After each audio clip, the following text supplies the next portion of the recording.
Pertempuran terus berkecamuk dengan hebatnya. Suara besi beradu menciptakan percikan api di mana-mana. Ledakan sihir dan teriakan perang memenuhi lembah naga abadi.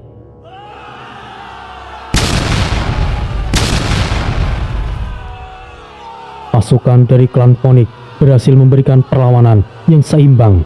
Namun Baraka masih berdiri dengan tenang di belakang pasukannya. Ia terus mengamati gerakan Jaka. Baraka belum mengeluarkan kemampuan aslinya sebagai seorang pawang monster. Jaka terus memimpin serangan dari udara. Ia menghujani barisan iblis dengan bola-bola api yang meledak saat menyentuh tanah. Terus maju, jangan beri mereka kesempatan. Jaka memberikan komando. Ia menyadari bahwa mata Baraka tidak pernah lepas darinya. Baraka sedang mengunci target ke arah Jaka. Seorang jenderal iblis mendekat ke arah Baraka. Tuan, mereka mulai menekan sayap kiri kita. Apa perlu saya turun tangan, Tuan? Biarkan saja. Aku ingin melihat sejauh mana mereka bisa bertahan. Persiapkan saja untuk membantu. Jenderal iblis itu kemudian membungkuk. Baik, Tuan Baraka. Di lokasi Jaka, ia menukik turun ke arah barisan iblis yang paling padat. Hancurlah di hadapan Great Lord ini. Tanah meledak mengeluarkan lidah api yang besar. Puluhan iblis elit terpanggang seketika. Fling yang melihat itu semakin bersemangat. Ikuti Tuan Jaka, bersihkan jalan. Para prajurit klan Ponik menerjang dengan keberanian penuh. Mereka tidak lagi takut pada kematian. Energi dari Jaka membuat mereka merasa tidak terkalahkan. Namun, di kejauhan, Baraka mulai mengumamkan sesuatu yang gelap. Cambuk tulangnya mulai mengeluarkan asap hitam yang pekat. Situasi itu sangat genting. Kekuatan Baraka yang sesungguhnya masih menjadi misteri besar bagi Jaka dan seluruh pasukan Ponik. Angin di puncak benteng semakin kencang, membuat debu pertempuran yang tidak kunjung usai.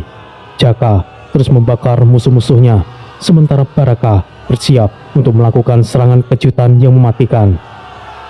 Tuan Jaka, mereka sudah mulai mundur. Jaka melihat ke arah barisan di belakang iblis. Tetap pertahankan posisi, jangan maju terlalu jauh. Baraka tertawa sekali lagi, suaranya menggema di seluruh lembah naga abadi. Ini menarik sekali. Manusia itu cukup menghibur. Baraka mengayunkan cambuknya ke udara dengan gerakan memutar yang cepat. Langit di atas lembah mulai menggelap. Kabut hitam yang tadinya berkumpul di kejauhan ini bergerak sangat cepat menutupi cahaya. Apa yang terjadi? Lihat, langitnya! Salah satu prajurit dari klan Ponik menunjuk ke atas dengan gemetar. Jaka mendarat di samping Fling. Ia memasang kuda-kuda rendah. Fling, tarik pasukanmu sedikit ke belakang. Sesuatu yang besar akan segera datang. Tapi kita sedang di atas angin, Tuan Jaka. Mundur akan memberikan para iblis kesempatan. Jika kau tidak mundur, seluruh pasukan klan Ponik akan segera musnah. Sialan. Baiklah, seluruh pasukan mundur 10 langkah untuk formasi bertahan. Prajurit klan Ponik bergerak mundur dengan teratur meskipun mereka bingung. Di depan mereka, Baraka berjalan maju selangkah. Setiap langkahnya meninggalkan bekas kaki yang terbakar hitam di tanah. Kalian sungguh sangat waspada. Tapi itu tidak akan berguna di hadapan peliharaanku. Baraka menghentakkan cambuknya lagi ke tanah. Tanah di depan Baraka kemudian meledak. Dari dalam tanah muncul kepala-kepala ular raksasa yang terbuat dari lumpur hitam dan darah. Ular-ular itu mendesis keras, mengeluarkan cairan asam yang melelehkan batu di sekitarnya. Sial, itu monster. Monster apa itu? Fling mundur selangkah karena ngeri. Jaka maju ke depan menutupinya. Tetaplah di belakangku, Fling. Urusan ini biarkan aku, Great Lord ini, yang menyelesaikannya. Jaka memperkuat kobaran api di tubuhnya. Ia tahu pertempuran yang sebenarnya baru saja dimulai di depan gerbang benteng naga abadi. Baraka menatap Jaka dengan seranggai yang semakin lebar. Ayo manusia, tunjukkan padaku seberapa kuat apimu itu. Baraka tertawa dengan keras. Suaranya menenggelamkan denting senjata yang masih bersautan di sudut-sudut lembah. Pasukan elit iblis juga berhenti menyerang. Mereka berdiri diam di belakang tuan mereka, menunggu saat yang tepat untuk menghabisi sisa-sisa prajurit klan Ponik yang masih bertahan. Pertempuran besar di depan mata. Jaka menggenggam keris perahu geni lebih erat. Cahaya emas di tubuhnya berpendar semakin kuat. Majulah, Great Lord ini akan menghadapimu. Jaka kemudian menantang. Baraka menyeringai dan ular-ular lumpur itu melesat maju dengan kecepatan kilat. Bentrokan antara api dan kegelapan tidak lagi terelakkan. Seluruh lembah bergetar hebat saat kedua kekuatan besar itu bertabrakan di tengah medan perang yang berdarah itu. Sementara itu, di lokasi Tori dan lainnya, angin malam di pinggiran danau hitam bertiup semakin liar. Udara membawa debu-debu hitam yang terasa menyesakkan nafas saat terhirup. Situasi di sekitar bebatuan besar itu menjadi sangat genting. 7 iblis tingkat jenderal yang mengepung Tori dan rombongannya berdiri dengan posisi siap tempur. Mereka memiliki ketahanan fisik dan energi sihir yang berbeda jauh di atas rata-rata jenderal iblis pada umumnya. 2 dari 7 iblis itu tiba-tiba mengepakkan sayap lebar mereka. Mereka melesat cepat ke arah menara pengawas utama. Mereka pergi untuk memberikan laporan darurat. Kini 5 yang tersisa mulai membagi tugas. Mereka bergerak untuk menghabisi para penyusup. Reta berdiri dengan kaki yang meregang. Ia berhadapan dengan salah satu iblis yang membawa pedang besar bergerigi. Iblis itu menatap Reta dengan penuh kebencian. Tidak ada niat untuk mengampuni meskipun lawannya adalah seorang wanita. Iblis itu mengangkat pedang besarnya tinggi-tinggi. Aku tidak peduli kau wanita. Penyusup harus mati. Iblis itu mengayunkan pedangnya dengan sangat kuat ke arah leher Reta. Reta bergerak lincah. Ia memutar tubuhnya ke samping. Mata pedang itu nyaris saja membelas pundaknya. Pedang besar itu menghantam batu besar di belakang Reta.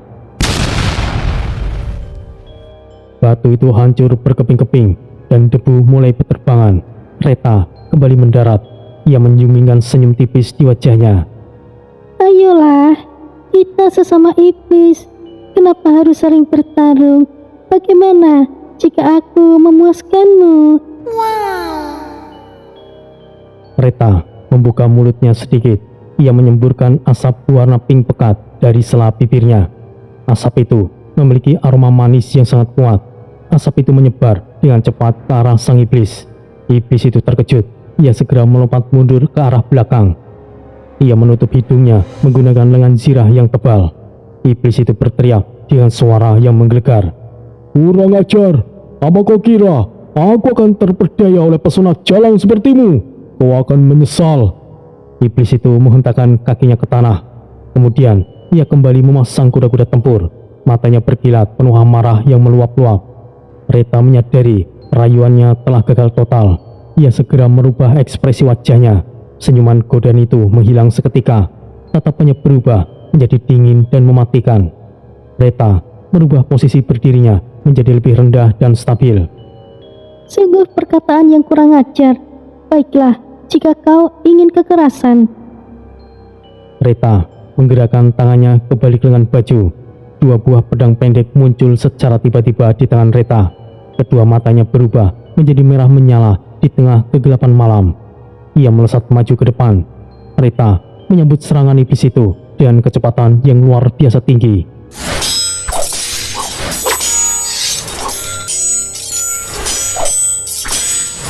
Logam beradu dengan suara yang memekakkan telinga.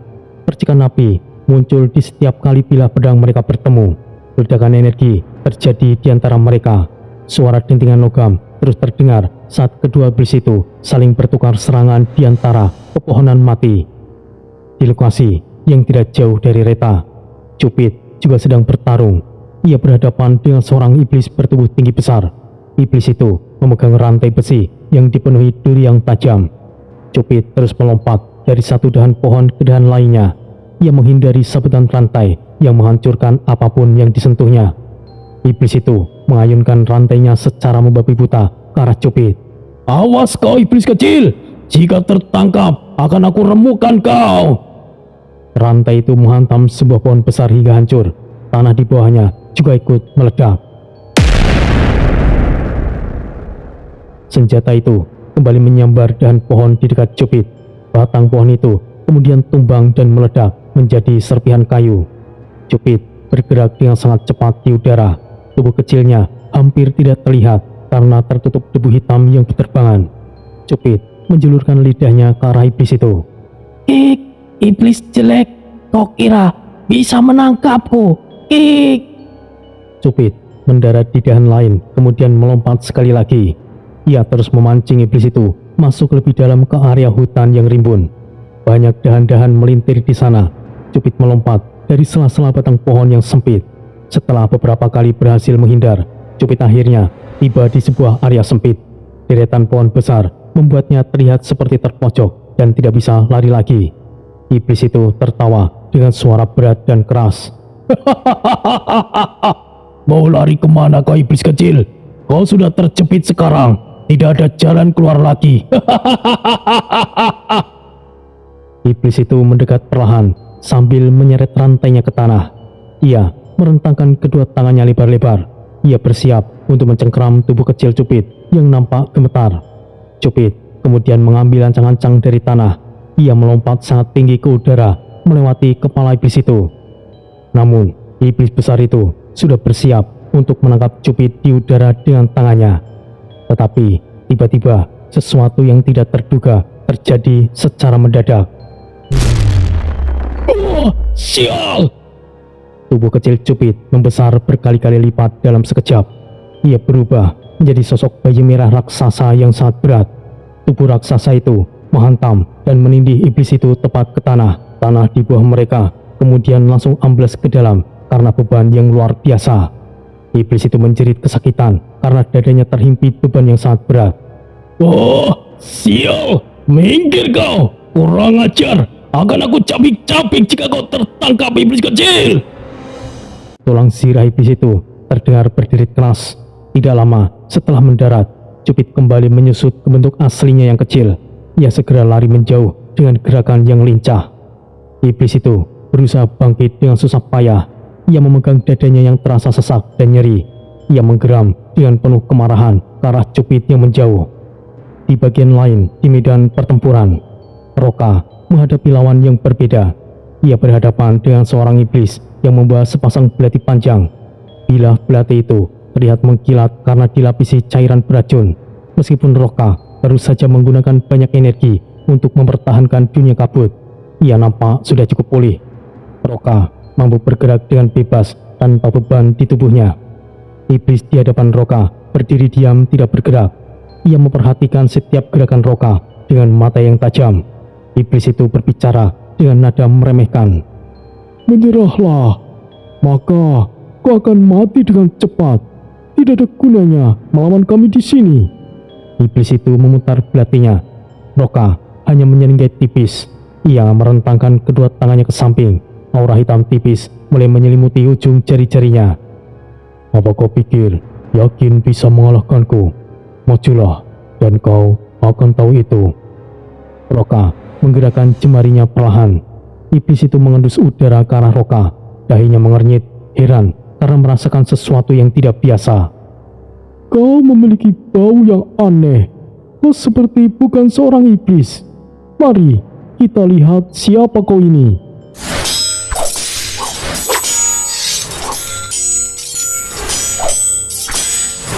Iblis itu melesat maju dengan gerakan yang sangat halus dan cepat. Belati itu menyambar ke arah dada Roka. Roka menangkis serangan itu dengan tangan yang diselimuti aura hitam. Keduanya bertarung dalam kesunyian yang sangat mencekam. Tidak ada teriakan berlebihan di antara mereka. Mereka saling mengejar dan melompat dari satu dahan pohon ke pohon lainnya.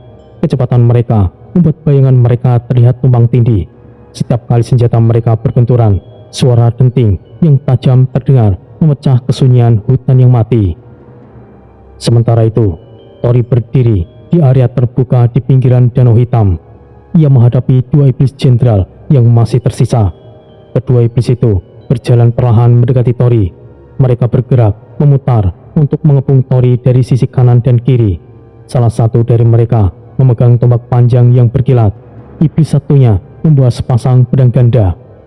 Iblis dengan tombak itu mengangkat senjatanya. Ia menunjuk tepat ke arah dada Tori. "Menyerahlah! Mungkin kau tidak akan dibunuh."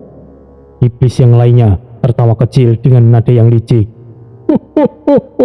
"Setidaknya kau hanya akan diinterogasi dengan sedikit siksaan saja." Tori menghela nafas panjang mendengarnya. Ia menurunkan pedangnya sejenak ke arah tanah. Ia menatap kedua musuhnya dengan tatapan yang sangat dalam. Udara di sekitar mereka terasa sangat dingin dan berat untuk bernafas. "Ya, seperti inilah kalian para iblis. Kalian bahkan melakukan kekejaman yang brutal terhadap bangsa kalian sendiri." Iblis di hadapan Tori menyeringai dengan lebar. "Kau berbicara seolah kau bukan iblis saja." "Jangan banyak bicara. Mari kita habisi dia saja." Kedua iblis itu saling bertukar pandang sejenak. Mereka memberikan isyarat tanpa suara lewat gerakan mata. Tiba-tiba mereka bergerak secara bersamaan ke arah Tori. Mereka menggunakan pola serangan yang berbeda untuk menutup setiap ruang gerak Tori. Sial. Meskipun aku mengalahkan mereka, tidak lama lagi bantuan pasti akan datang. Aku harus menyelesaikan ini dengan sangat cepat. Tidak usah panik, bocah. Saat ini kau adalah iblis. Tunjukkan saja bahwa kau itu kuat. Mereka mungkin akan menghargaimu, tapi itu bukan jaminan. Tapi layak untuk dicoba, bocah. Tidak masalah jika untukku, tapi aku khawatir dengan Reta dan Cupid. Roka sendiri bisa pergi tanpa masalah. Aku punya rencana, bocah. Tapi pertama-tama kau urus dulu dua iblis Krojo itu. Krojo, kau bilang? Mereka bukan iblis sembarangan, Troy. Tidak perlu banyak bicara. Mereka menyerang, bocah. Kedua iblis itu berteriak serentak saat sampai di depan Tori. Mereka menerjang dengan kekuatan penuh. Tombak dan pedang ganda mereka menebas udara menuju tubuh Tori. Tori menangkis hantaman tombak dengan bilah pedangnya. Ledakan kecil terjadi saat kedua energi beradu. Namun saat yang sama, Tori harus menahan tekanan dari serangan pedang ganda iblis lainnya. Dua bilah pedang menghantam pedang Tori dari sisi atas.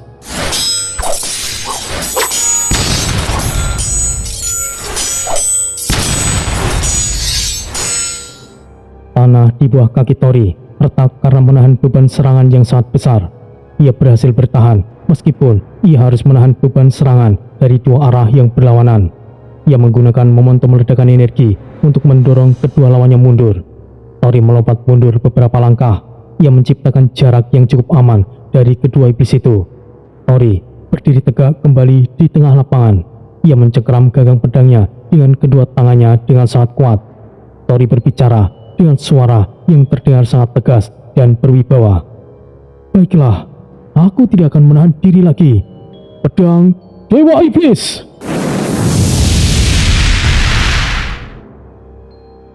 Tori mengangkat pedangnya tinggi-tinggi ke arah langit. Bilah pedang itu mulai bergetar dengan hebat. Cahaya merah yang membara dan sangat menyilaukan tiba-tiba memancar keluar dari seluruh bilah pedang Dewa Iblis milik Tori. Hawa panas yang keluar menyambar di udara di sekitarnya. Tanah di bawah kaki Tori mulai menghitam dan mengeluarkan asap karena panas yang ekstrim. Aura merah yang sangat kuat kini menyelimuti seluruh tubuh Tori. Rambutnya berkibar tertiup energi yang meluap dari dalam dirinya. Duel yang sesungguhnya baru saja akan dimulai di tepian Danau Hitam yang sunyi itu. Kedua iblis di hadapan Tori ini nampak ragu untuk maju.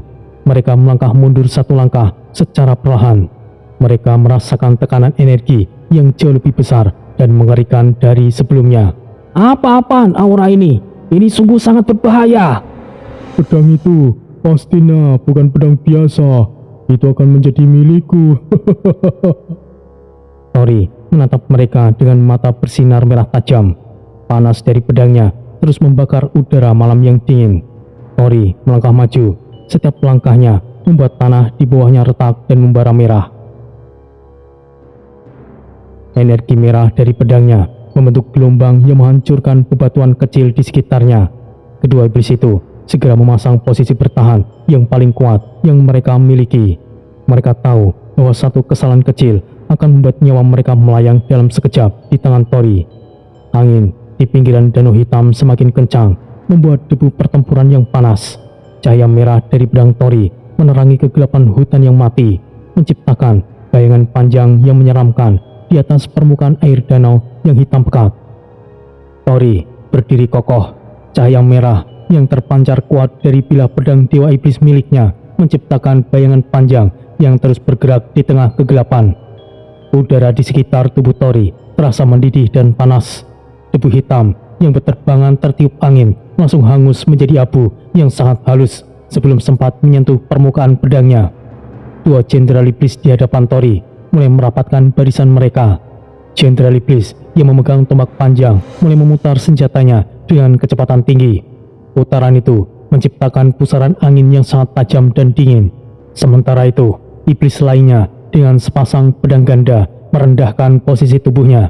Matanya merah menyala, penuh dengan keinginan untuk membunuh. Karena kau tidak mau menyerah, maka kau akan mati. Ya! Jenderal itu menusukkan ujung tombaknya berkali-kali dengan gerakan yang sangat cepat ke arah dada Tori. Setiap tusukan yang dilakukan mengeluarkan proyektil energi api berwarna hijau yang melesat membelah udara.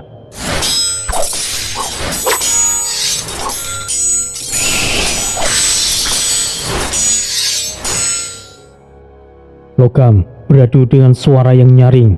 Tori mengayunkan pedang dewa iblisnya dengan satu gerakan memutar. Ia menangkis setiap proyektil api hijau tersebut tepat sebelum mengenai tubuhnya. Suara dentingan logam yang keras bergema di seluruh pinggiran danau yang sunyi itu. Belum sempat Tori melakukan serangan balasan, jenderal iblis lain dengan pedang ganda tiba-tiba menghilang. Ia muncul kembali dari balik bayangan sisi kiri Tori. Ia menebaskan kedua pedangnya secara menyilang tepat ke arah leher Tori. Tori segera melentingkan tubuhnya ke arah belakang dengan sangat cepat. Ia menghindari sayatan maut yang bisa memutuskan lehernya tersebut. Ujung pedang musuh sempat menyambar beberapa helai rambut Tori hingga terputus. Tori kembali berdiri tegak dengan posisi seimbang. Ia bergumam pelan sambil menatap kedua musuhnya. Kalian cukup merepotkan juga. Tori menggenggam gagang pedangnya lebih erat. Jenderal iblis yang memegang pedang ganda itu menyeringgai lebar. Ia menjilat bilah pedangnya yang mulai mengeluarkan asap tipis karena gisikan udara. Sebenarnya aku sendiri sudah cukup untuk melawanmu, tapi ini adalah hari sialmu.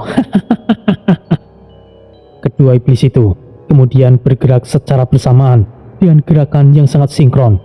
Iblis bertombak melompat tinggi ke udara, dan di saat yang sama, iblis berpedang ganda merangkak di atas tanah dengan kecepatan yang luar biasa. Mereka menyerang Tori dari posisi atas dan bawah secara serentak. Tombak itu menghujamkan senjata dari arah langit. Tori menahan hantaman kuat tombak itu menggunakan punggung bilah pedangnya. Tekanan yang diberikan oleh iblis itu sangat besar. Tanah di bawah kaki Tori amblas sedalam 10 cm karena tidak kuat menahan beban serangan. Iblis berpedang ganda tidak membuang waktu dan segera menebas ke arah pergelangan kaki Tori. Tori berteriak keras sambil menghentakkan seluruh energinya ke arah luar. Iya! Ledakan energi berwarna merah pekat keluar dari tubuh Tori. Ledakan itu mendorong kedua iblis tersebut mundur sejauh beberapa meter. Tori tidak memberikan mereka kesempatan untuk menarik nafas atau memulihkan posisi. Ia melesat maju ke depan dengan sangat cepat. Langkah kakinya meninggalkan jejak tanah yang terbakar hitam di belakangnya. Tori mengayunkan pedangnya secara horizontal ke arah leher iblis bertombak. Kemudian, iblis itu dengan sigap menangkis serangan tersebut. Suara benturan itu sangat keras hingga memekakkan telinga. Namun, kekuatan fisik Tori yang telah diperkuat oleh energi pedang dewa iblis membuat tangan jenderal itu bergetar hebat. Jenderal Iblis terdorong mundur dengan sangat cepat hingga tubuhnya menghantam sebuah batu besar. Batu itu hancur menjadi puing-puing kecil yang berterbangan ke segala arah. Melihat rekannya mulai terdesak, Iblis berpedang ganda segera melemparkan salah satu pedangnya ke arah punggung Tori. Pedang tersebut berputar di udara seperti sebuah cakram memotong mengeluarkan suara mendesis yang tajam. Tori merasakan hawa bahaya yang datang dari arah belakang. Tanpa harus menoleh, ia memutar tubuhnya 180 derajat. Ia menebas pedang itu dengan sangat tepat. Pedang terbang itu kemudian hancur menjadi serpihan-serpihan logam kecil yang berserakan di tanah. Iblis berpedang ganda terbelalak kaget melihat senjata andalannya hancur hanya dengan satu kali tebasan ringan. Cih! Bagaimana mungkin senjataku hancur begitu saja?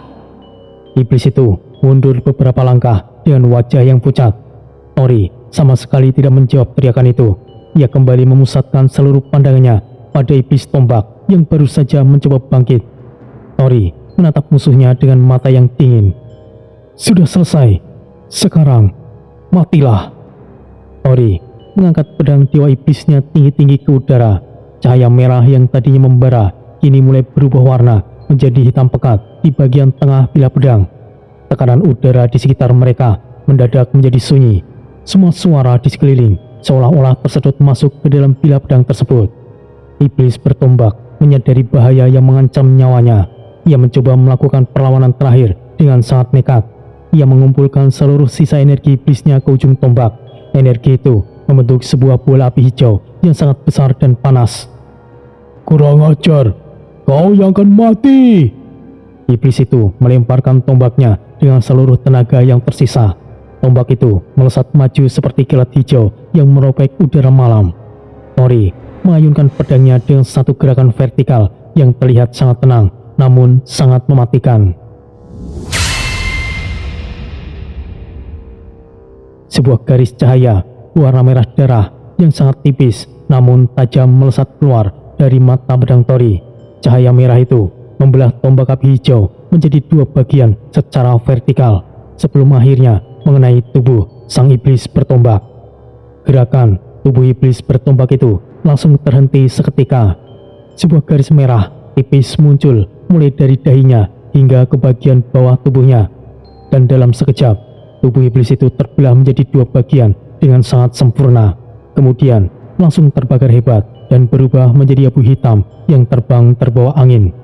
Iblis berpedang ganda yang melihat pemandangan mengeringan itu mulai bergetar dengan hebat. Ia menjatuhkan pedang satunya yang masih tersisa di tangan, dan ia mencoba untuk melarikan diri. Sial, aku harus mundur! Iblis itu mengepakkan sayapnya untuk naik ke udara. Tori menatap arah iblis yang mencoba terbang melarikan diri dengan gerakan yang hampir tidak terlihat oleh mata biasa. Tori muncul tepat di depan iblis tersebut di udara. Jangan coba untuk lari. Tidak, aku. Ledakan energi merah yang sangat besar terjadi tepat di titik kontak serangan. Kepala iblis itu hancur berantakan menjadi serpihan tulang dan darah hitam pekat. Tubuh tanpa kepala itu kemudian menghantam permukaan tanah dengan sangat keras. Kemudian jatuh di pinggiran danau yang sunyi. Kepulan debu tinggi membubung ke udara. Tori mendarat perlahan di atas tanah. Ujung kakinya menyentuh tanah tanpa menimbulkan suara dentuman sedikit pun. Ia menyarungkan kembali pedang dewa iblisnya yang masih mengeluarkan uap panas di dalam sarungnya. Suasana di sekitar lokasi duel tersebut kembali menjadi sunyi senyap. Hanya terdengar suara riak air danau hitam yang sesekali menghantam tepian berbatu yang kasar. Tori menarik napas panjang. Ia menatap sisa-sisa lawannya yang kini sudah tidak berbentuk lagi di atas tanah. Angin malam di pinggiran danau hitam berdesis melewati celah-celah bebatuan. Udara membawa hawa dingin yang sangat kontras dengan hawa panas pertempuran yang baru saja berakhir. Di lokasi yang lain, tidak terlalu jauh, Reta berdiri dengan tubuh merendah ke tanah. Kedua pedang pendek dipegang di tangannya berkilat warna merah karena pantulan cahaya dari permukaan danau. Di hadapan Reta, seorang jenderal iblis bertubuh tegap dengan sirah hitam pekat sedang menggeram rendah. Ada luka bakar di lengan kiri iblis itu akibat serangan Reta sebelumnya. Luka itu mengeluarkan asap hitam yang berbau busuk. Namun, rasa sakit dan amarah justru membuat kekuatan fisik iblis itu berlipat ganda. Kau pikir sihir murahanmu bisa menjatuhkanku? Rasakan ini, jalan! Iya! Iblis itu melesat maju dengan kecepatan tinggi. Pedang besar itu diayunkan secara vertikal dengan kekuatan penghancur yang besar ke arah kepala Reta. Reta segera menyilangkan kedua pedang pendeknya untuk menahan hantaman pedang besar itu. Namun, perbedaan tenaga fisik antara mereka sangat mencolok. Reta terdorong mundur dengan cepat, kakinya terseret di atas tanah hingga menimbulkan suara decitan yang sangat tajam dan memicu percikan api. Reta berhenti terseret setelah menabrak gundukan tanah. Ia berbisik pelan, meskipun sudut bibirnya sedikit mengeluarkan darah segar. Kau sungguh kasar sekali. Reta menyekat darah di bibirnya dengan punggung tangannya. Iblis itu sama sekali tidak memberikan celah bagi Reta untuk memulihkan diri. Ia memutar pedang besarnya dan melakukan satu tebasan horizontal yang sangat cepat. Namun, Reta segera melompat tinggi ke udara untuk menghindari tebasan itu. Sang jenderal iblis sudah memprediksi gerakan melompat itu. Tangan besar iblis itu bergerak cepat dan mencengkeram pergelangan kaki Reta di udara. Dengan kekuatan penuh, ia membanting tubuh Reta ke arah dinding tebing batu yang ada di samping mereka. Tubuh Reta menghantam dinding batu yang keras dengan suara yang begitu keras. Benturan itu menciptakan cekungan besar di dinding. Debu dan kerikil kecil berjatuhan menimbun tubuh Reta yang terjatuh di bawahnya. Cupid yang sejak tadi mengamati dari kejauhan sempat memekik dengan nada cemas melihat kejadian itu. Namun, Reta perlahan-lahan mulai bangkit dari reruntuhan. Rambutnya nampak berantakan dan menutupi sebagian wajahnya. Namun, mata Reta kini bersinar jauh lebih terang dari sebelumnya. Ia mengusap darah yang menetes dari dagunya. Baiklah, sepertinya aku tidak bisa main-main lagi. Mari kita mulai perjamuan yang sebenarnya. Reta merentangkan kedua tangannya lebar-lebar ke samping. Aura berwarna ungu gelap yang sangat pekat mulai keluar dari pori-pori kulit di seluruh tubuhnya. Aura itu menyelimuti kedua bilah pedang pendeknya. Pedang-pedang itu kini nampak berdenyut seperti sebuah jantung yang sedang berdetak dengan kencang. Iblis sirah hitam itu menerjang sekali lagi ke arah Reta.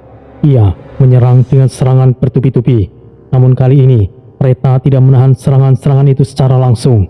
Ia bergerak sangat lentur, seperti sebuah bayangan hitam. Ia meliuk-liuk di antara sabetan pedang musuh yang menyerang secara membabi buta.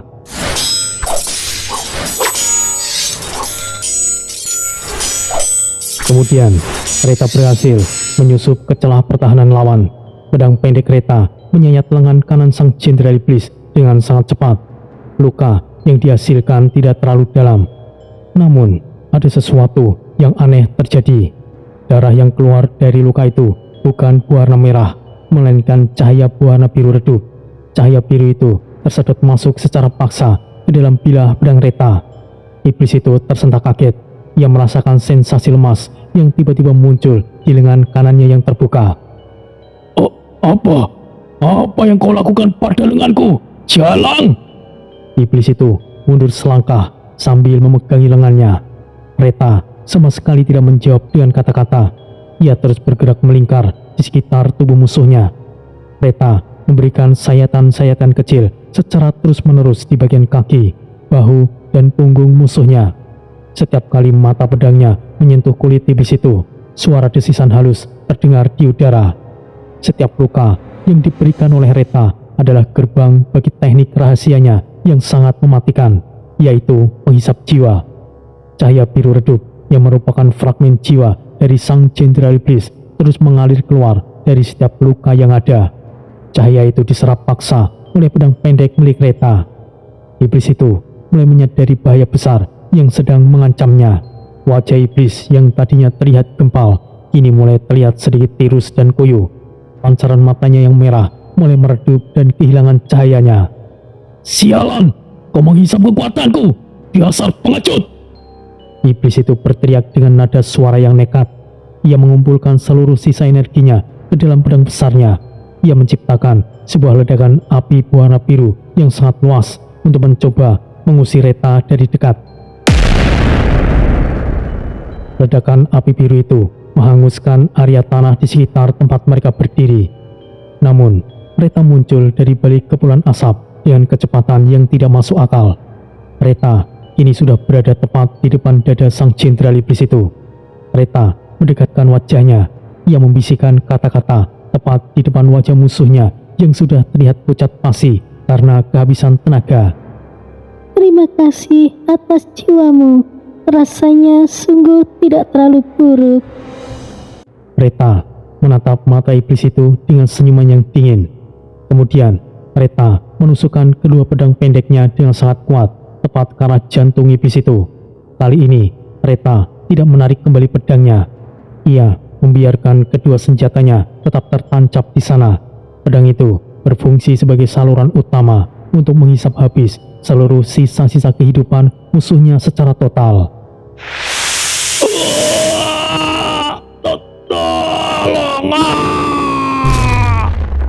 Cahaya biru yang berukuran besar meledak keluar dari tubuh sang jenderal iblis itu. Cahaya ditarik paksa masuk ke dalam tubuh Reta melalui genggaman pedangnya. Tubuh sang jenderal iblis mulai bergetar dengan sangat hebat. Kulit tubuhnya yang tadinya keras dan berwarna hitam mulai mengkerut dengan sangat cepat seperti buah yang mengering. Otot-otot di tubuhnya menyusut drastis. Zirah hitam yang ia kenakan ini nampak menjadi terlalu besar dan longgar bagi tubuhnya yang kini sudah mengering. Suara dari iblis itu kini hanya berubah bisikan yang sangat parau dan hampir tidak terdengar. Dalam hitungan detik saja, sosok sang jenderal iblis yang tadinya perkasa ini telah berubah menjadi sosok mayat kering. Mayat itu menyerupai mumi kayu yang rapuh. Matanya cekung ke dalam lubang tengkorak dan mulutnya terbuka lebar dalam kebisuan yang abadi. Reta menarik kembali pedang pendeknya dari dada mayat tersebut. Tubuh kering sang jenderal iblis jatuh menghantam tanah yang keras. Tubuhnya langsung hancur menjadi serpihan debu hitam saat tertiup oleh kencangnya angin malam di pinggiran danau. Reta berdiri tegak kembali di tempatnya. Kulit tubuhnya lebih nampak bersinar dan terlihat segar setelah menyerap jiwa dari iblis yang kuat. Ia mengayunkan kembali kedua senjatanya ke balik pinggang dengan gerakan yang sangat tenang.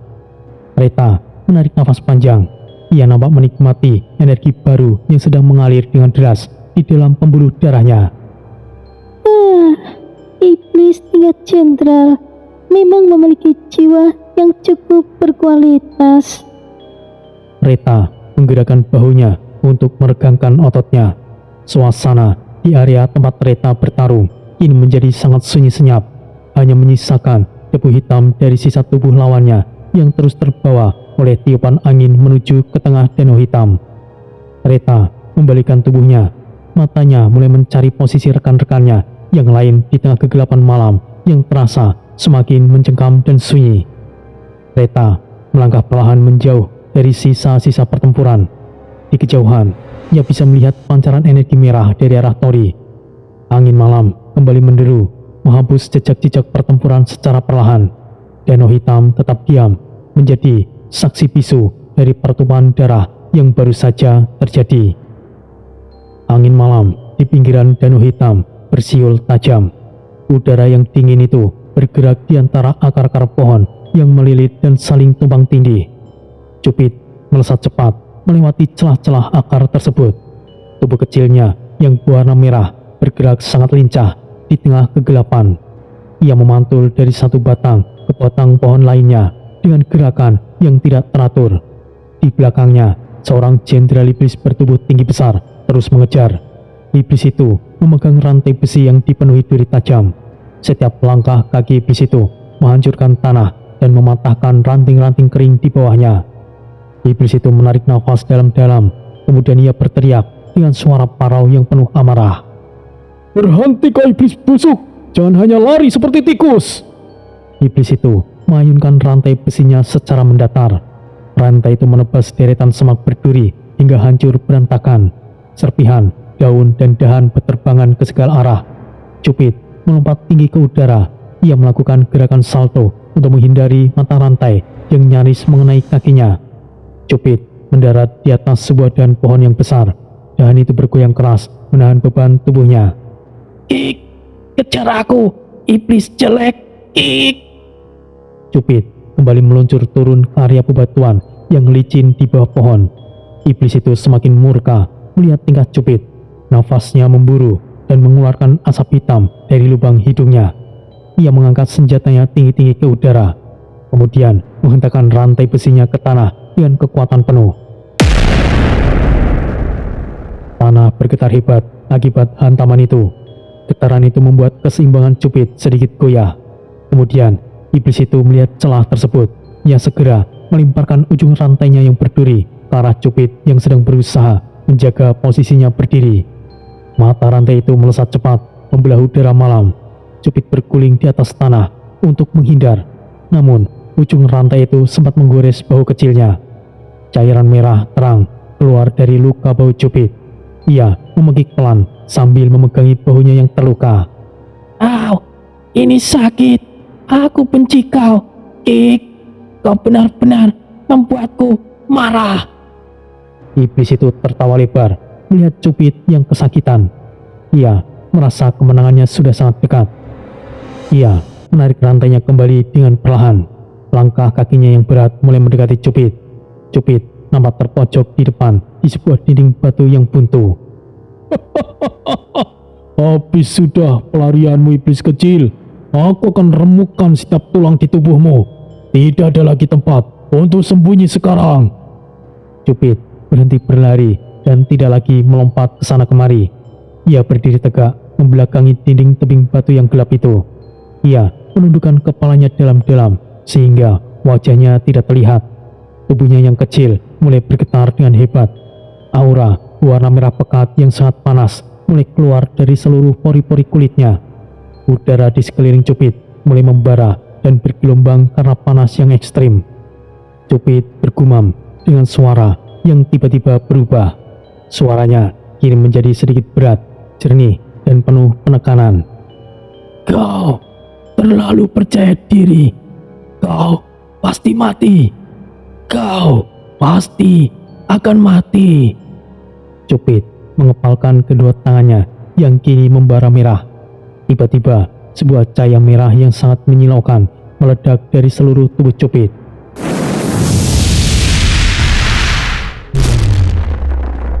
Tekanan energi yang sangat besar menghantam area di sekitarnya. Bebatuan di bawah kaki Cupid langsung hancur menjadi debu yang halus. Iblis itu terkejut dan terpaksa menutupi matanya dengan lengan sirah karena cahaya itu sangat menyilaukan. Saat cahaya merah itu mulai meredup, sosok bocah merah kecil telah menghilang dari pandangan. Di tempat Cupid berdiri, kini muncul seorang pemuda iblis remaja. Tubuhnya nampak sangat proporsional dan atletis. Kulitnya berwarna merah sawo matang dengan tanda-tanda sihir hitam yang menjalar di kedua lengannya. Rambut pemuda itu hitam legam dan berantakan. Matanya menatap tajam ke depan dengan aura yang sangat menekan jiwa. Iblis bertubuh besar itu terbelalak kaget. Ia melangkah mundur satu langkah. "Apa? Siapa kau? Mana iblis kecil sebelumnya? Jangan mencoba menipuku dengan sihir murahan." Iblis itu kemudian mengerahkan rantainya ke arah pemuda itu. Cupid dalam wujud pemudanya sama sekali tidak menjawab pertanyaan itu. Ia hanya mengepalkan tangan kanannya dan mulai mengeluarkan uap panas yang sangat tebal. Iblis itu mencoba menghilangkan rasa takutnya yang mulai muncul. Ia kembali menyerang dengan mengayunkan rantai besinya, menggunakan seluruh tenaga yang tersisa di tubuhnya. "Jangan-jangan kau bocah itu. Memangnya apa bedanya kau berubah? Mati kau!" Rantai besi itu melesat cepat menuju ke arah kepala Cupid. Namun dengan gerakan yang sangat tenang, Cupid mengangkat tangannya. Ia menangkap rantai besi berduri itu dengan tangan kosong. Tangan Cupid sama sekali tidak terluka oleh duri-duri tajam itu. Sebaliknya, rantai besi itu mulai berubah warna menjadi merah karena panas yang diantarkan dari telapak tangan Cupid. Iblis itu berusaha sekuat tenaga untuk menarik kembali senjatanya. Namun, rantai itu tidak bergeming sedikit pun. Senjata itu seolah-olah telah tertanam ke dalam sebuah dinding baja yang sangat kokoh. Cupid menatap mata iblis itu dengan tatapan yang sangat dingin. "Sudah aku bilang, kau akan mati." Cupid menarik rantai itu dengan satu sentakan tangan yang sangat kuat. tubuh raksasa itu terseret ke depan dengan sangat cepat menuju ke arah Cupid. Sebelum iblis itu sempat memberikan reaksi apapun, Cupid sudah melesat maju menembus jarak yang ada di antara mereka. Cupid mendaratkan pukulan telak ke arah perut iblis itu. Sebuah ledakan energi warna merah terjadi tepat di titik kontak pukulan itu. Pukulan itu begitu kuat hingga mampu menembus sirah hitam tebal yang dikenakan oleh sang jenderal iblis. Tubuh raksasa itu terangkat dari atas tanah. Ia meluncur deras ke belakang dan menghantam dinding tebing yang ada di belakangnya. Dinding itu langsung retak besar membentuk pola sarang laba-laba. Iblis itu memuntahkan darah hitam yang kental dari mulutnya. Matanya berubah menjadi putih karena mengalami syok yang luar biasa berat. Cupid tidak berhenti sampai di situ saja. Ia bergerak dengan sangat cepat dan muncul kembali di depan iblis yang masih menempel di dinding tebing itu. Cupid mencengkeram leher iblis itu dengan sangat kuat menggunakan tangan kanannya. Ia berbicara dengan nada suara rendah sambil menatap mata musuhnya yang sudah sekarat. Kau bilang ingin meremukkan tulangku. Sekarang cobalah, dan sekarang rasakan panasnya api ini.